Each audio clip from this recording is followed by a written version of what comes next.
Hello and welcome to Book Breaks. We are so thrilled to have you here today as we welcome Victor Luckerson and his book, Built from the Fire, the epic story of Tulsa's Greenwood District, America's Black Wall Street. And we'd like to thank viewers like you for your continued support of Book Break. If you'd like to contribute our program, please follow the link in the chat or contact bookbreaks@gilderlerman.org.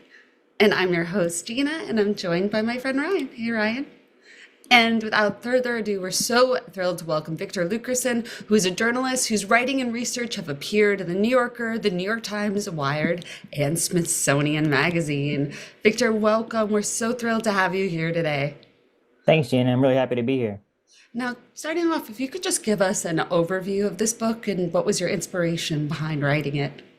Yeah, so I really think the best place to start is talking a little bit about why I wrote this book in this specific way. I'm sure everybody on the call is at least a little bit familiar with the Tulsa Race Massacre. But for me, I really wanted to write a story that went beyond just those 3 days of destruction and trauma. It's right there in the title, Built from the Fire. And I actually was inspired to write this book several years ago, talking to one of my closest childhood friends, actually.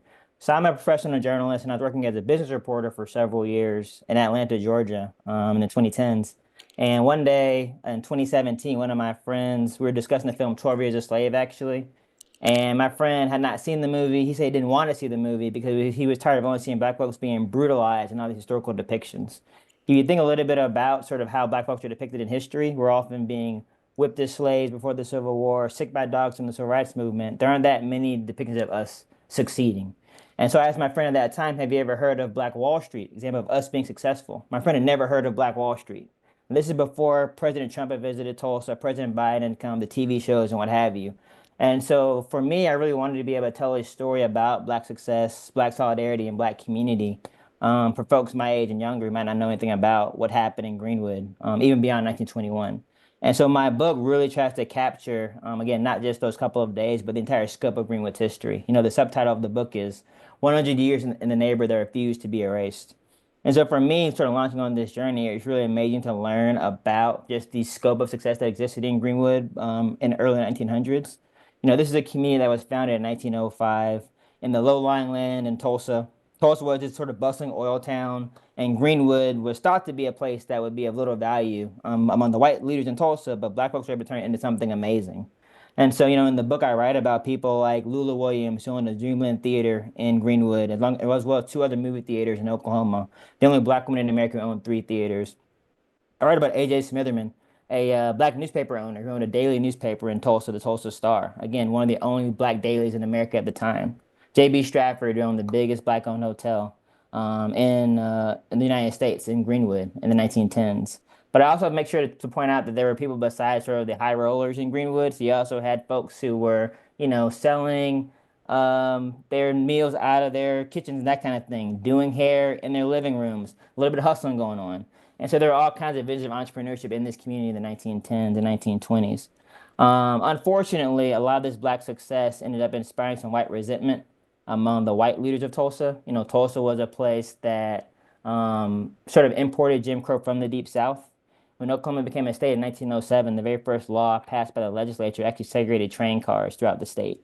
The city of Tulsa instituted a segregation ordinance in 1916, which banned black folks from living in the southern part of town. And so there was a lot of racial animosity that was being fomented by all these policies and laws, which came to a head in May of 1921, May 31st of 1921, when a black shoeshine boy named Dick Rowland entered an elevator in downtown Tulsa with a white attendant named Sarah Page. They get on this elevator together. The elevator lurches, and Dick Rowland grabs Sarah Page's arm, maybe steps on her foot. We don't know exactly what happened, but Sarah Page, the white woman, screamed. Dick Rowland ran away, and he ultimately was actually arrested on a false accusation of attempted rape. And so this happened on May 31st, early in the day. And later in that evening, a lynch mob actually formed around the jail where Dick Rowland was being held. And so at the time, lynchings of black folks were all too common in Oklahoma and throughout the Deep South.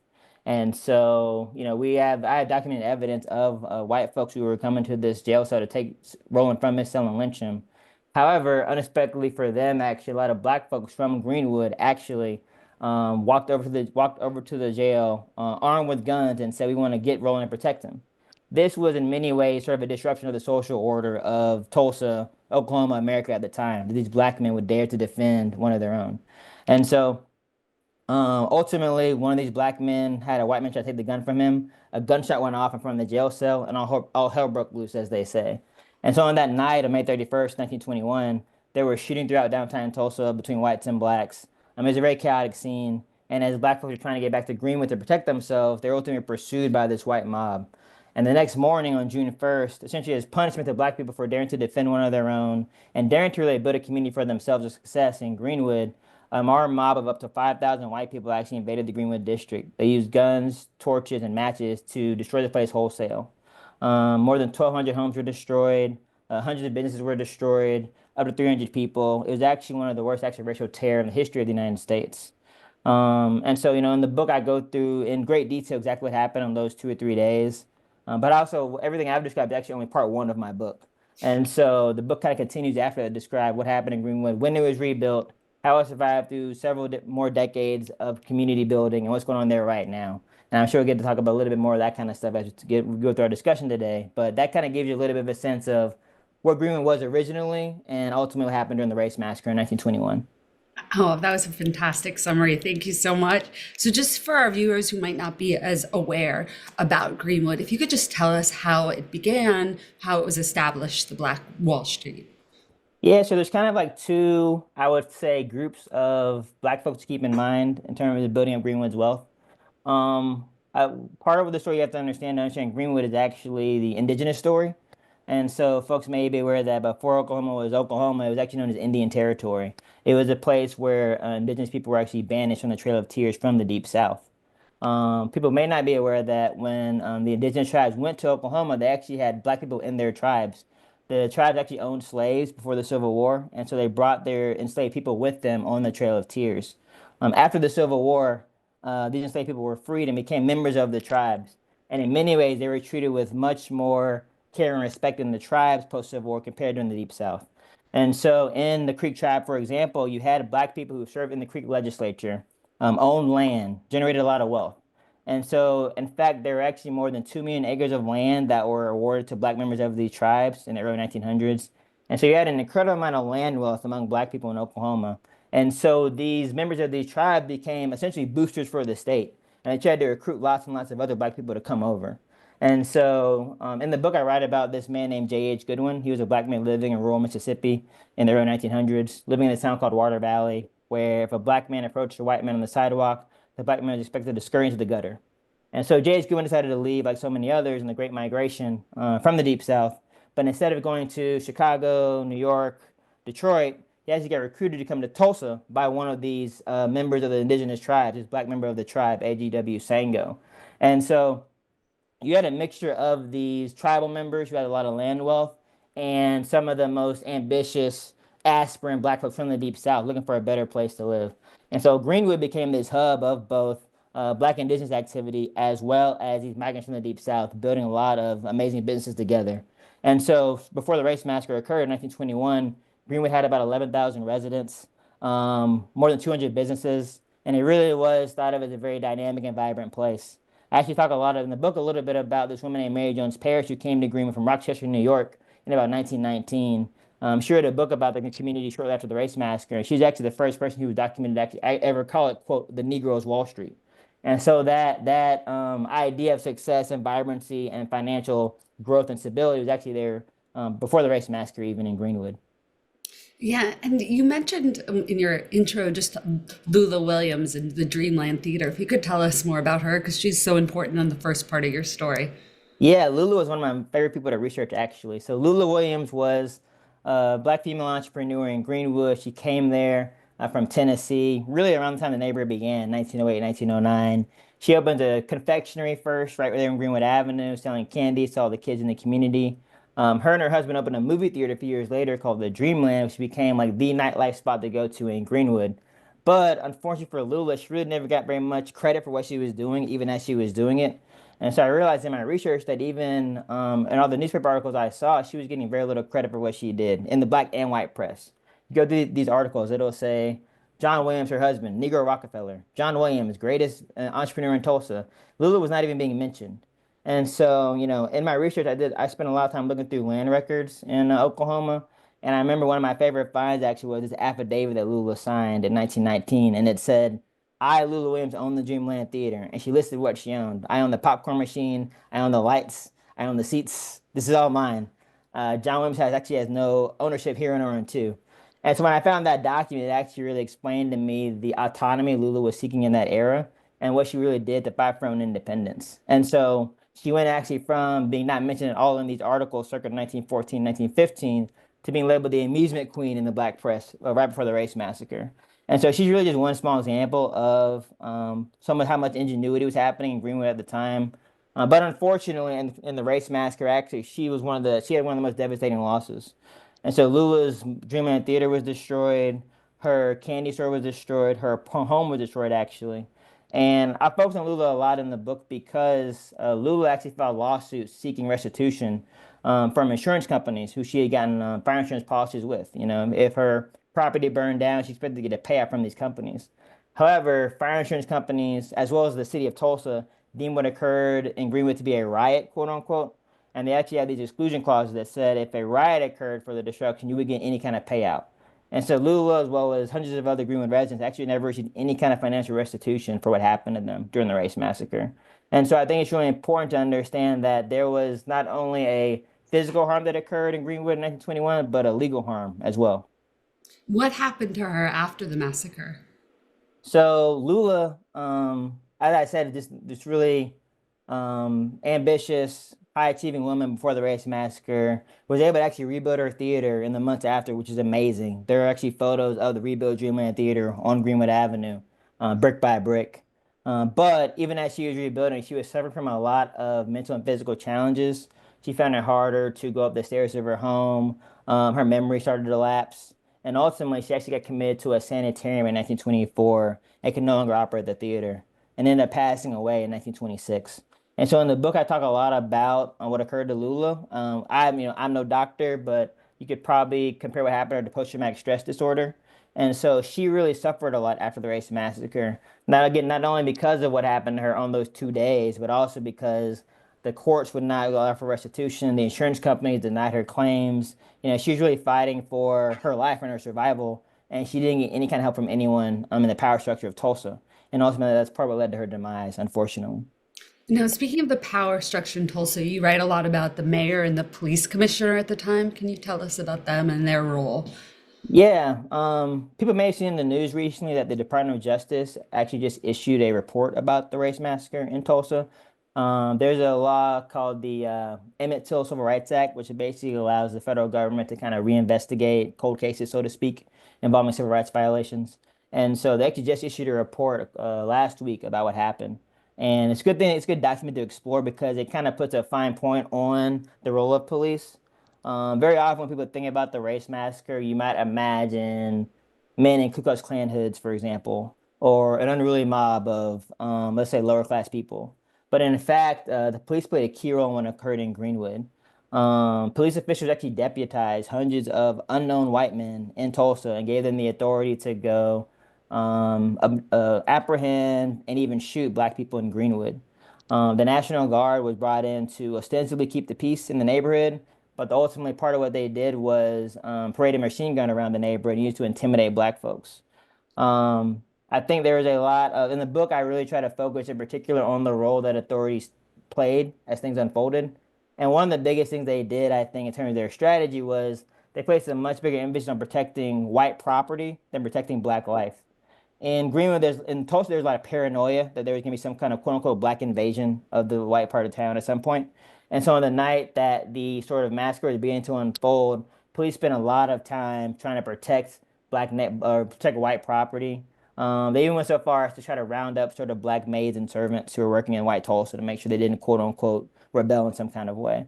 And so the police played a really instrumental role in not only giving the mob the authority to run rampant, but also literally handing them badges and telling them to go do what they did.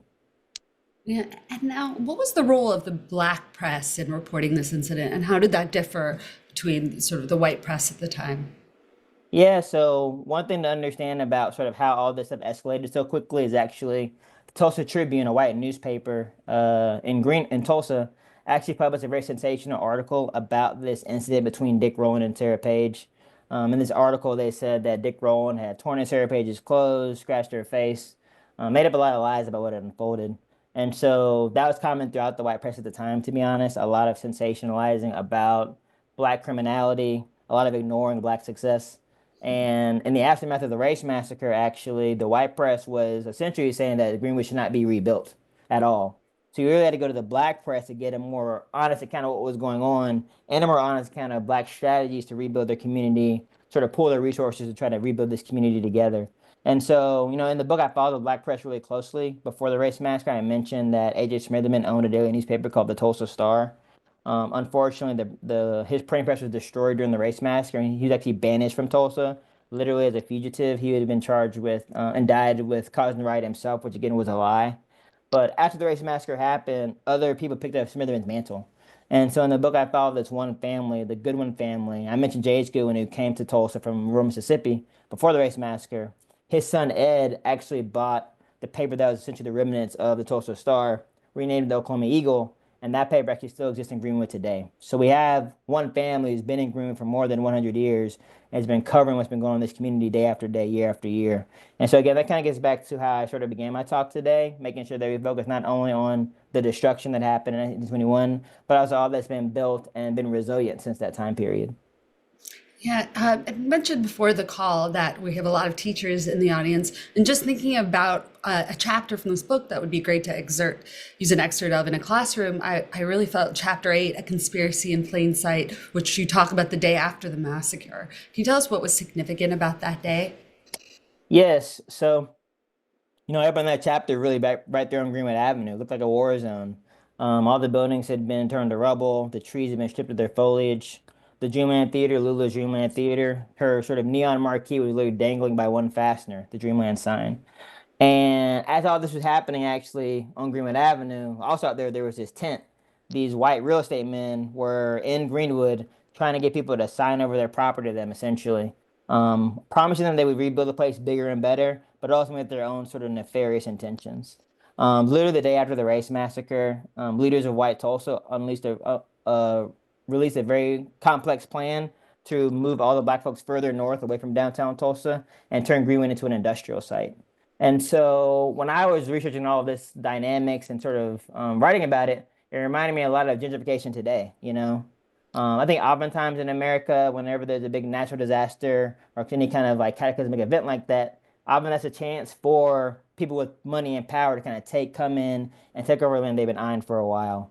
And so that's what happened in Greenwood, or attempted to happen in that time period. However, the black folks banded together and sort of refused to let that happen.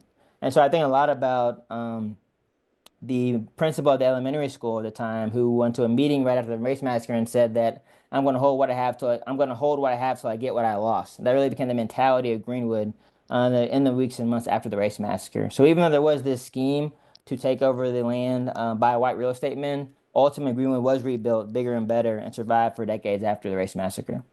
Yeah, and what are some myths about the massacre that you hope to dispel with this work? I would probably say the biggest one is this idea that it was a bunch of guys in Klan hoods running around. I think it's better to think about police officials being involved, guys with deputy badges who had police authority granted to them. I think that's a really important point that has legal ramifications today because there's been several different reparations lawsuits over the last several years regarding the race massacre. And one of the biggest arguments is that the city of Tulsa and the Tulsa Police Department are entities that existed then and can be held culpable for what happened at the time, even if the individual actors are no longer here. And so I think that aspect is really, really important. But also, sort of on the other side of it, I also think people have to know that Greenwood was rebuilt. I've met so many people who assume they may have heard a little bit about the massacre itself and assume that Greenwood was never came back, but it did. There's a photo in my book of Greenwood, I think in the fall of 1921, where it's like the sea of canvas tents.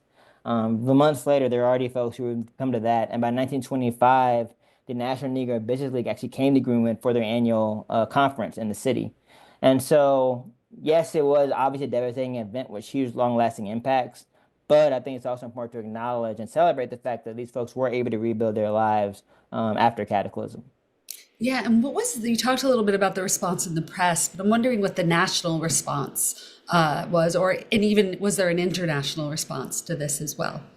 Yeah, so it's really interesting because I think that we always hear a lot of people may have heard there is a conspiracy of silence around the race massacre. It was buried for so long. All that is true, but in the immediate aftermath, it was actually national and international news. It was a front page story in the New York Times at the time called the Tulsa Race Riot, the day after it occurred. It was covered in newspapers around the country. And in fact, nationally, a lot of people actually wanted to donate money, white and black, to help Greenwood folks. One of the tragedies of the aftermath is the fact that white Tulsa, they were so, I would say, proud and hubristic, they actually refused outside donations. And so literally there were folks mailing checks to Tulsa to try to help the black folks in Greenwood, and those checks were returned by the white leaders of Tulsa. But that shows you, I think, the fact that this story did really resonate nationally.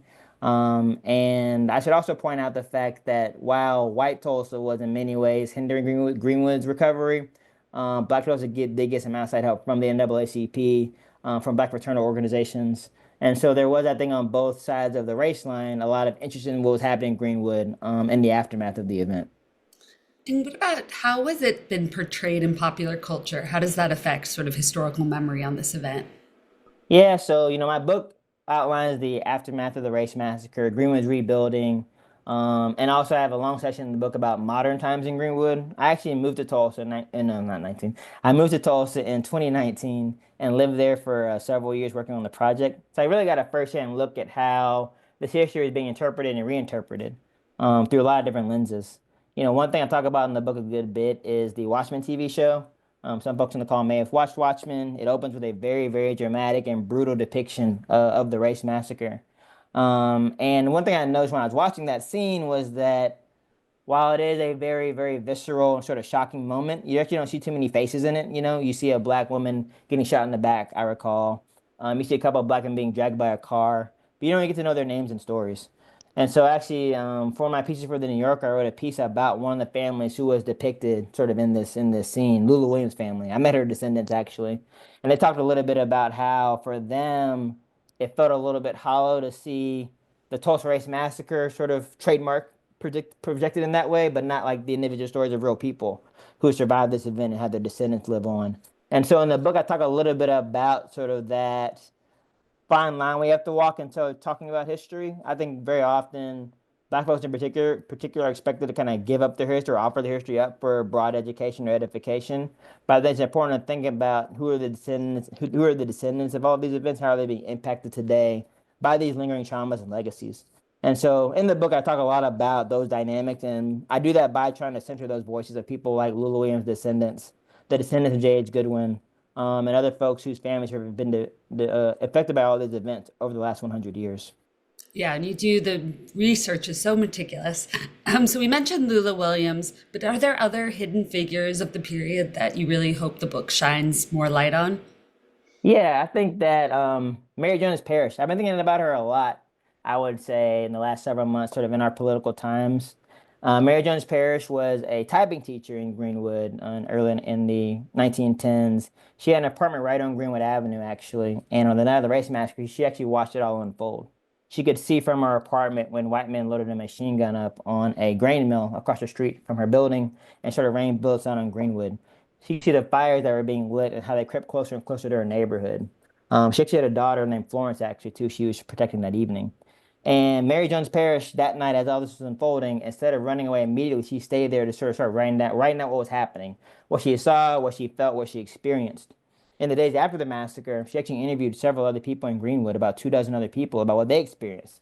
And so she had this collection of interviews and recollections and documentation, and she published this book, The Events of the Tulsa Disaster. It was published in 1923. If you could look it up online, you'll see this bright fire alarm red cover. It looks like a very urgent message that she's trying to convey.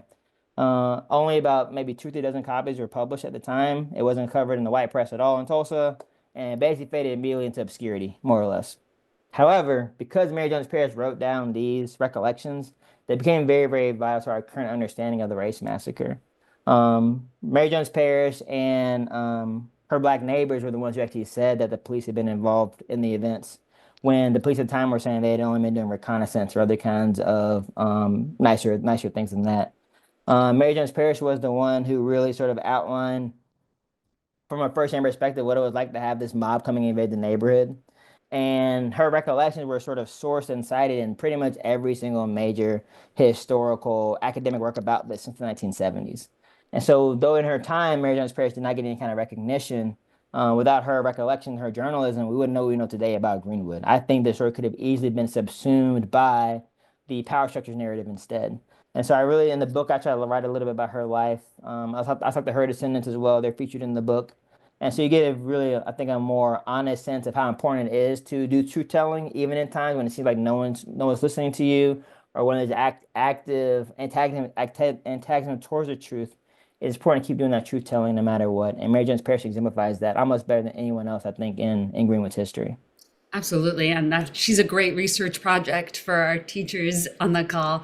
And before I pass you back to Ryan, because our chat is just starting to blow up, just wondering what you hope readers take away upon finishing the book. I think that obviously we have people here from all across the country and the world, I'm sure. And when you really sort of examine Greenwood's story, you find out that it's actually not that different than a lot of other communities. No matter where you're from, I bet there was a quote unquote Black Wall Street in your community. I'm actually going to a town called Junction City, Kansas later this spring because they had a Black Wall Street and they're very proud of it and they want me to come sort of talk about that and the comparisons.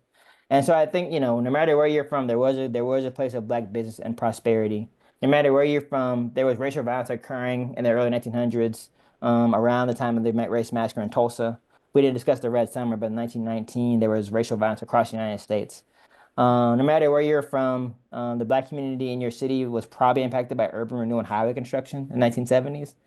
And no matter where you're from today, there might be some gentrification happening in your city as is happening in Greenwood right now. And so I often ask people to think about sort of how these things they're reading about in Tulsa reflect their own communities. My book is in some ways about the race massacre and the incident of racial violence, but in other ways, it's kind of the history of a city. And so I think there's a lot of common ties between our cities. And I hope that when people read my book, they're thinking about how this history reflects what's been going on in their own backyard as well. Absolutely. Wow. That's a great place to pass over to Ryan for our student scholar question of the week. Thank you so much. Yeah, thank you so much, guys, for that great back and forth. As Gina alluded to, we always begin this part of the show with our student scholar question of the week. This is a weekly competition in which students have an opportunity to submit a question.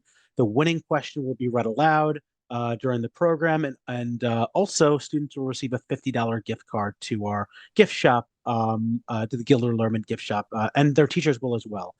This week, our winner is Markins. He's in Mr. Costello's class, and the question is quite a good one. And you slightly alluded to it before, but I think it's worth expounding on. So here it goes. And thank you, Markins. On January 9th, the Department of Justice officially released a report documenting key findings about the riot. How can institutions today, such as schools, media, and government, help ensure that the true story of the Tulsa race riots and its destruction and aftermath is taught and widely acknowledged?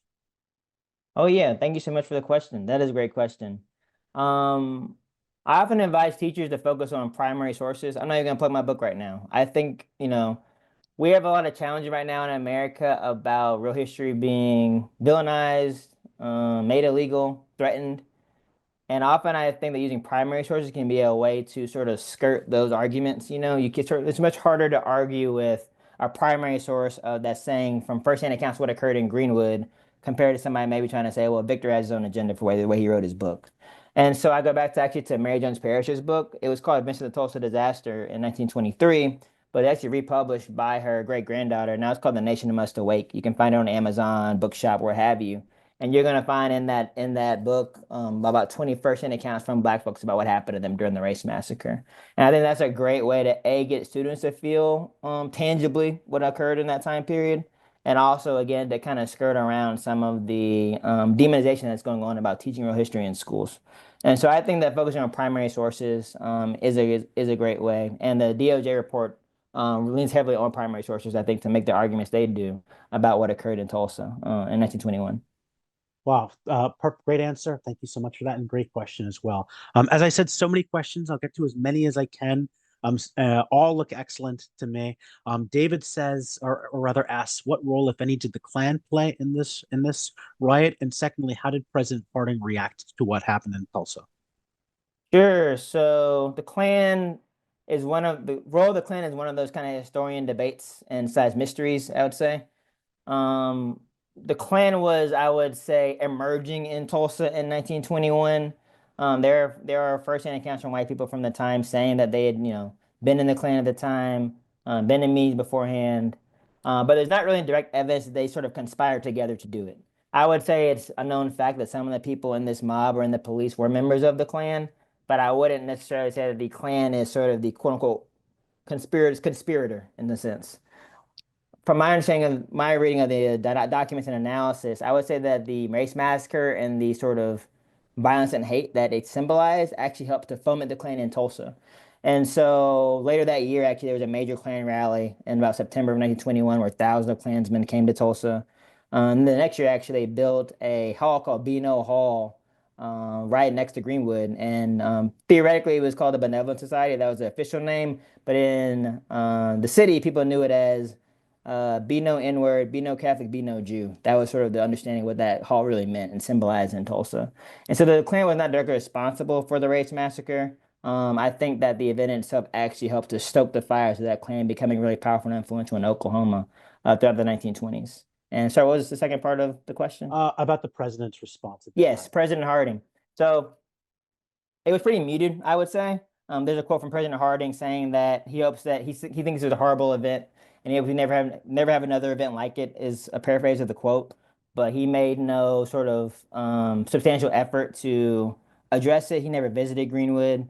The first sitting president to visit Greenwood was actually President Trump, and President Biden visited the year after that in very different context. And the at the time in the 1920s, though the main lever the federal government could have pulled was this bill called the Dyer anti-lynching bill.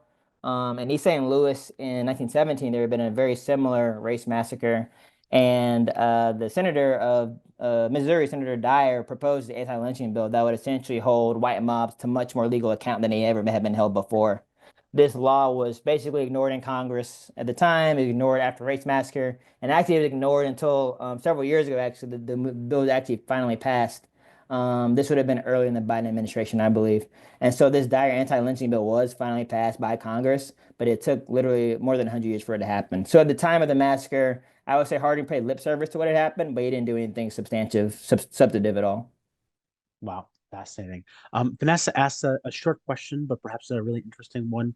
Do we know what happened to Sarah Page? That is a great question. And again, one of those kind of mysteries about the events. And so Dick Rowland and Sarah Page, as I explained, were sort of the center of the race massacres unfolding. They have this incident in the elevator. Dick Rowland gets arrested. He actually gets released the next, he actually gets shuttled out of town, I should say, for his own safety the next day. And ultimately released because the charges were invalid. And so him and Sarah Page actually kind of drop out of history. There is some sort of speculative evidence about how she had a family in Kansas and moved there.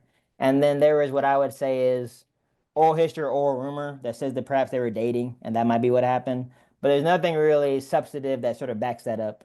And so the most concrete thing I can say is that she had some family in Kansas, so she might have gone there. We really don't know exactly what happened to either Roland or Page, unfortunately. Fascinating and very intriguing. Jacqueline says, or rather asks, what are some of the differences of Greenwood to the situation in Rosewood, Florida, and Catcher, Arkansas? Yeah, so I actually wrote a piece about Rosewood for Time Magazine in 2019 and got to go visit Rosewood and talk to some of their descendants of that event as well. I would say we think about at the time, Greenwood was a much larger community, and so Rosewood at the time of let's just explain that Rosewood, Florida, was another black community that in kind of similar circumstances, there was an accusation of rape by a black man, and as sort of punishment, recompense, retribution, white people burned down the entire community. However, Rosewood at the time was maybe comprised of maybe 50 or so families. And Greenwood, as I mentioned earlier, had about 11,000 people. So the scale of it was very, very, very different. So I'd say that's probably the main difference historically is like size and scale. Though in both cases you had sort of members of this quote unquote lawless white mob that were being backed up by government officials, you know. In modern times, I'd say the big difference actually that Rosewood actually got reparations. And so my piece that I wrote for Time Magazine, I wrote about how in the 1990s, the Florida State Legislature actually issued reparations to the living survivors of the Rosewood Massacre. And so at the time, they awarded $150,000 each to 9 living survivors of the massacre. And so I actually wrote a little bit about how 20 years after that reparations award, these people's grandchildren were living in homes they had purchased. So they had found sort of ways toward generational wealth through this reparations that were awarded, you know. And so in Greenwood's case, there have actually never been any kind of reparations awarded whatsoever for what occurred. And so I'd say both historically at the time and in terms of how we start thinking about how we atone for that history today, there are some very, very important differences between Greenwood and Rosewood. Wow, fascinating. Sephora, who's says she's a is a student in Union High School, says this is a question regarding the recent Department of Justice report about the race massacre. How does the Department of Justice's acknowledgement of the statute of limitations for legal actions highlight the limitations of the current justice system in addressing some historically racist injustices? Yeah, that's a great question and point, and really a big challenge, I think, for sort of the path forward for legal restitution in Greenwood. Um, I know, for example, in my research, I found that one of the biggest impediments to justice right now for Greenwood is the fact that honestly, people like Lula and other Greenwood residents filed these lawsuits in 1922, 1923. And so, they filed these lawsuits back then. The cases were all dismissed by various judges. And that sort of decision kind of hangs over the entire apparatus of pursuing justice in Greenwood. In the 1990s, another round of lawsuits were filed by survivors and descendants, including Lula's daughter, actually. But because they'd already filed a lawsuit in Tulsa City Court, they couldn't actually go that route again. So they go to the federal court. Ultimately, the case was dismissed by the U.S. Supreme Court. And so each time justice system says no, people have to find kind of more convoluted routes towards pursuing justice. And one of the tragedies of that, I think, is that when I did my research for my book, I found out that some of these initial lawyers and attorneys who were defending the city and the initial lawsuits in the 20s were actually in the Ku Klux Klan. And so to have these sort of people who were likely racist and certainly sort of in these conspiratorial groups having their judicious decisions sort of weighing on our agenda today, I think is a really, really big disappointment. Probably honestly the most coherent route for justice won't be through the courts, to be honest, because of those kind of dynamics. It's probably gonna have to come through Congress, legislatures, or city councils. As I mentioned earlier, this case in Florida where the actual reparations issue, that was not through the justice system. It was through the legislature, actually. And so I think that's probably of the three branches, the one that's most likely to actually pursue some kind of restitution for victims of events like Tulsa or Rosewood. Wow, fascinating. Thank you so much for that. Homer says, it is my understanding that there were black towns in Oklahoma near Tulsa in which black citizens went to Greenwood for legal and medical services, and this is also what made Black Wall Street successful. Can you expand on the history of interactions of people outside of Tulsa coming to Greenwood? Yeah, that's definitely an element that was at play. It ties very much into when I mentioned the black indigenous land wealth. So some of these black folks who had all this land wealth actually formed their own all black towns in Oklahoma. Um, Historically, Oklahoma's actually had more than 40 all black towns at different times. And at the time of Greenwood's heyday, there would have been something between 15 and 20 different all black towns throughout the state. And so it was very much a connected network. And so often you find that black folks from Boley, for example, is an all black town in Oklahoma. Folks from Boley would end up migrating to Greenwood when Greenwood and live in a bigger place, basically. And so that ecosystem, I think, created a lot of opportunities for intellectual exchange, financial exchange. And so they kind of have their own little kind of economic loop going between the different black towns. And so even after the race massacre, those towns continued to be fairly prosperous until desegregation kind of undermined that concept.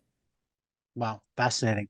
I see a few people in the chat asking this question. It's a part of the story I'm not familiar with, but I'll ask about some type of aerial bombardment from the air or a plane in the story as well. Is this something you're familiar with? If you could talk a little bit about that. Yes, so airplanes were used during the race massacre. Again, this is one of these points of academic debate about exactly their purpose. And so at the time, aeroflight was still very, very new. This is just a few years after World War One, long before commercial aviation began. And so it's pretty unusual for anybody even seen a plane, to be honest. And so these airplanes were used during the race massacre. And after things unfolded, the police claimed that the planes were only used for reconnaissance. They said that they're using these planes to find people who had been scattered to the winds and this kind of thing. But let's go back to Mary Jones Parrish in her book. In her book, she actually writes about, and her sources write about seeing these planes shooting into buildings, terrorizing people. And another black man named B.C. Franklin, who was an attorney in Greenwood, wrote about turpentine balls being dropped. So essentially bombs being dropped on Greenwood at the time. And so, there's a lot of evidence that the planes were actually used to attack Greenwood in some kind of way.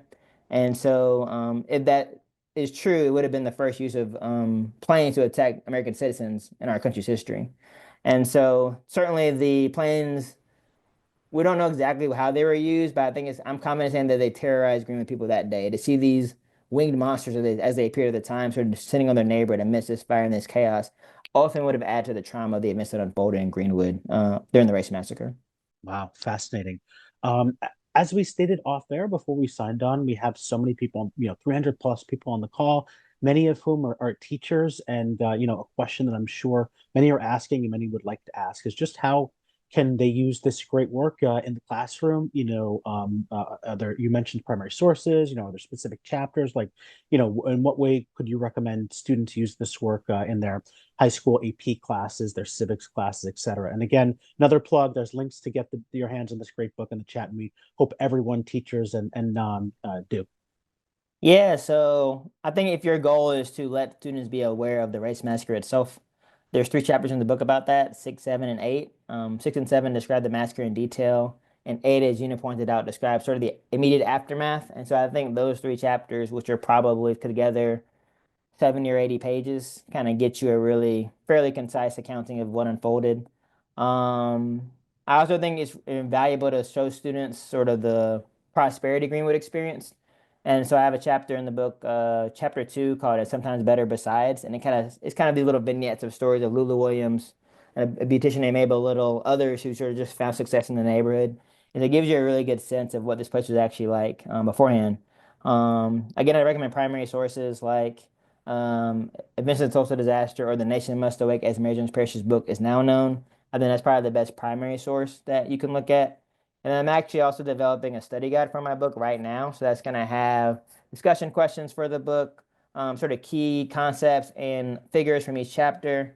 That's being developed right now, so it's not done yet. But if you were interested in looking at that, you could follow up with me through my website, vicluckerson.com. Just email me, and I'd be happy to share information about that study guide with people. Wow. Please keep us posted as to that as well when that's reach out to me, and we would be sure to let folks in our network know. Sean and others are asking if you could just talk a little bit more about the response of Black leaders at the time to the Du Bois was active and writing at the time, and others. How did they respond to this tragedy? Yeah, so as I mentioned before, the NAACP actually provided some funding, financial relief to Greenwood. Du Bois was the founder of the NAACP. Um, Fraternal organizations were really, really important in terms of providing loans for rebuilding to Black people in Greenwood. Um, I would say that very soon, I would say a really strong resilience narrative emerged around Greenwood in the Black community. There was a really, really big effort, I think, to illustrate that Black folks were not going to be set back or put down by this white mob.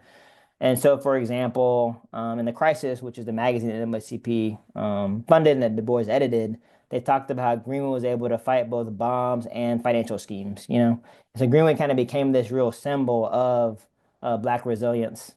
And sort of maybe the darker shadow of that is, I think, the fact that a lot of Black leaders tried to, in some ways, brush aside what had happened in some ways. So I mentioned earlier the National Negro Business League came to Tulsa in 1925, and Robert Moton, who was sort of the successor to Booker T. Washington at Tuskegee, and the successor to Booker T. Washington's sort of accommodationist mode of thought.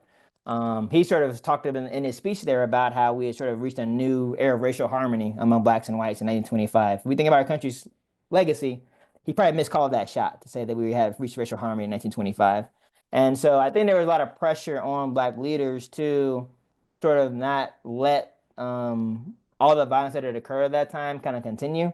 And so after the period of the race massacre, actually in the Red Summer, you actually saw, I think, an increased amount of segregation and separation between blacks and whites for, let's say until about World War II, when you have again new civil rights energy emerging.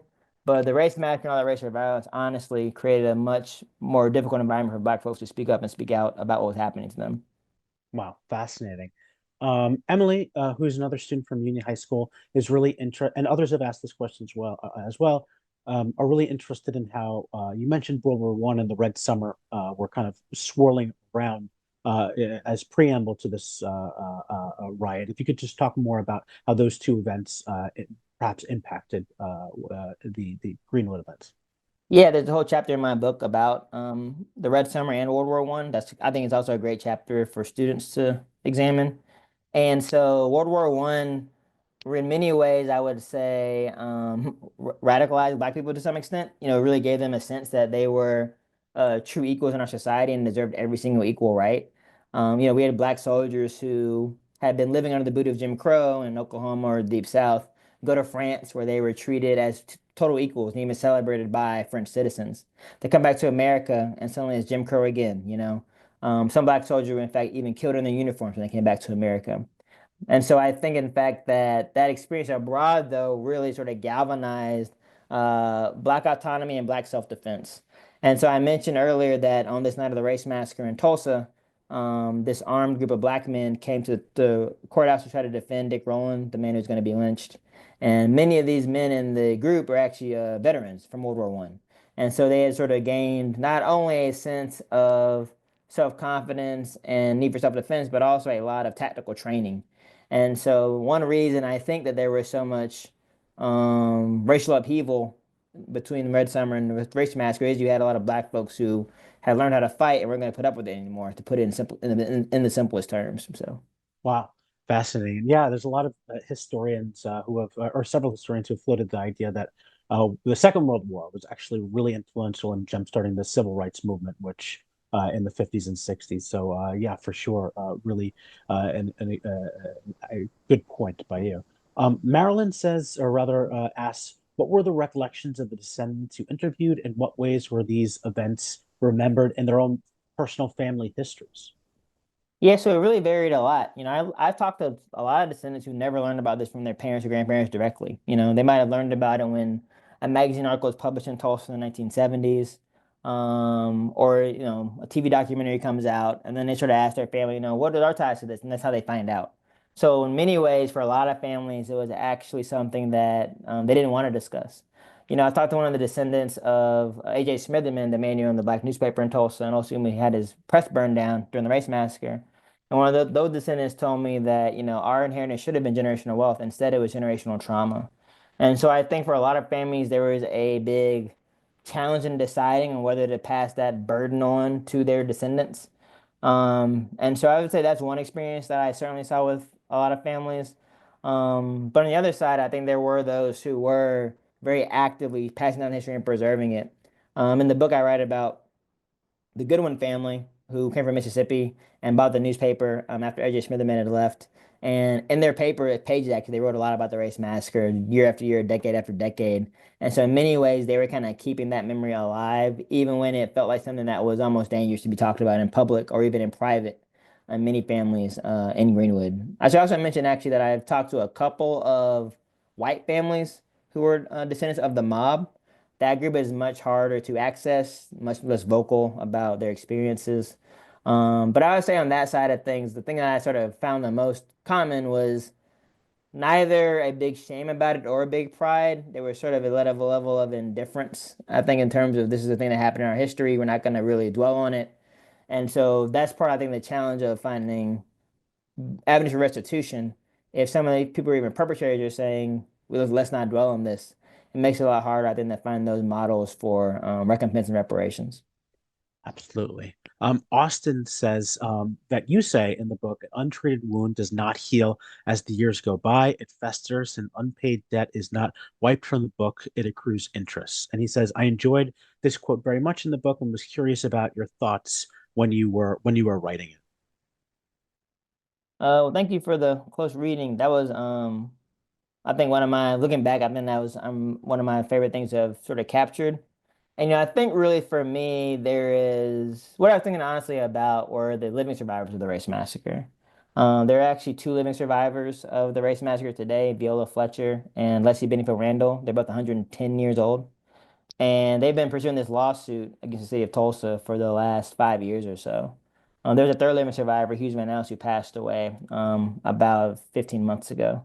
And so I've been following the case very closely, been to the hearings and what have you, and it's been really slow. It's just been, it'll be one case and then it'll be 9 months of back and forth and legislative minutia and what have you, or court minutia. And there's a sense, I think, in Tulsa that the city's running out the clock. The idea is that, well, if these folks pass away, maybe we'll be rid of this issue, this nuisance as they seem to see it.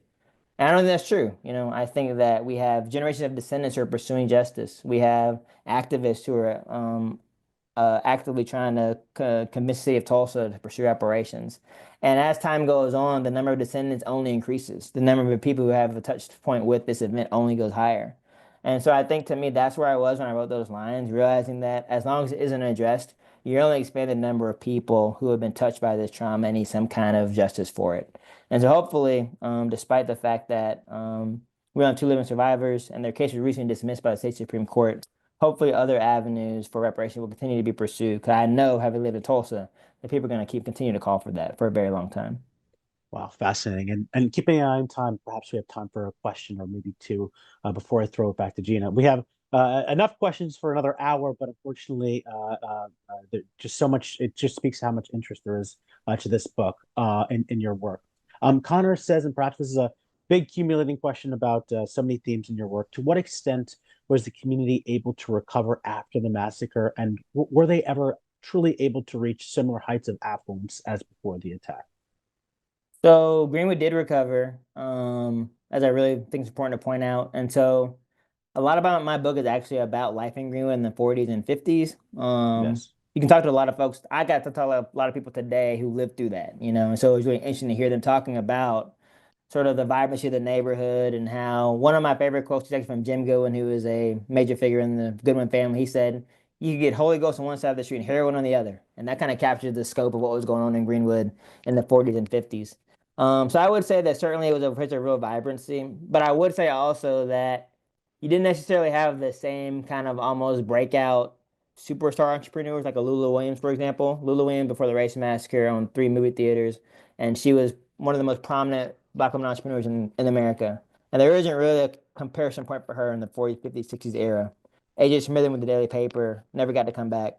J.B. Stratford was banned in Chicago. He tried to rebuild his hotel in Chicago and failed.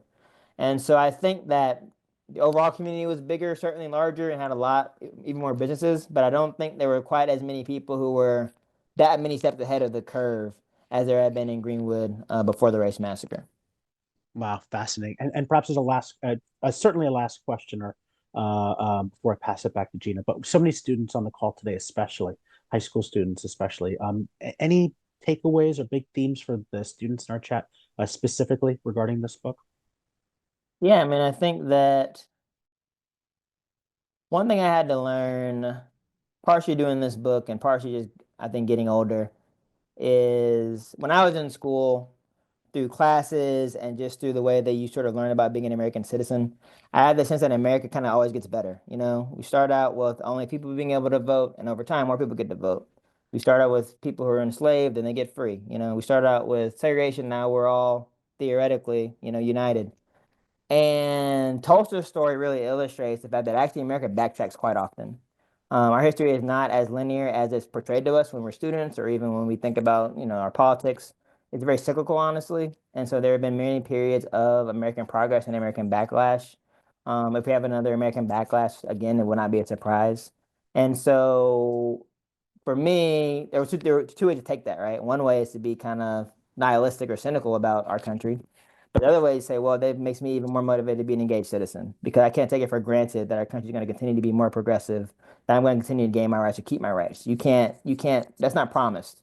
And so I'd encourage students to think about how they want to become engaged citizens. And then this book shows you both what happens when a backlash happens, but also how to respond to it. And so then there's a lot of lessons in that for students and for adults. Absolutely. Gina, back to you for some final thoughts. So many questions. We didn't have chance for nearly half, even half. But again, I really recommend getting your hands on this book and all of your work. All of your questions can be answered there. Back to you, Jim.